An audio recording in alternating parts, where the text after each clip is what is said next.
یہ صرف چند حرکات نہیں ہیں، یہ ایک واپسی ہے، یہ دنیا سے رب کی طرف ایک خاموش سفر ہے۔ نماز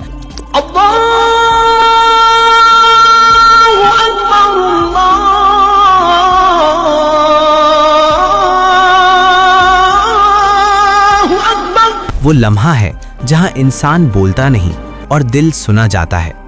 ہم دن بھر جھکے رہتے ہیں، لوگوں کے سامنے، خواہشوں کے سامنے، ڈر کے سامنے، اور پھر نماز ہمیں سکھاتی ہے کہ اصل جھکنا کس کے لیے ہے۔ اللہ اکبر، یہ لفظ اعلان ہے کہ جو دل پر بھاری تھا وہ اب چھوٹا ہو گیا، اور جو نظر سے اوجھل تھا وہی سب سے بڑا ہے۔ قیام میں انسان کھڑا تو ہوتا ہے مگر ٹوٹا ہوا، اور قرآن اس ٹوٹے پن کو آہستہ آہستہ جوڑنا شروع کر دیتا ہے۔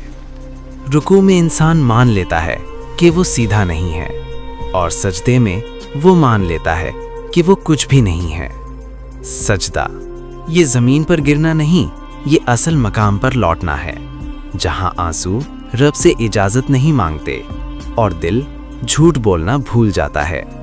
نماز رب کو نہیں بدلتی، نماز انسان کو بدل دیتی ہے۔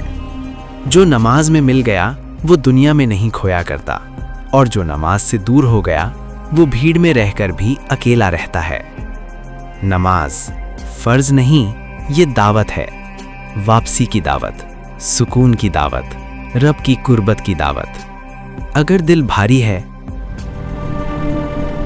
تو نماز ہے، اگر راستہ کھو گیا ہے تو نماز ہے، اور اگر کچھ بھی نہیں بچا تو بھی نماز ہے۔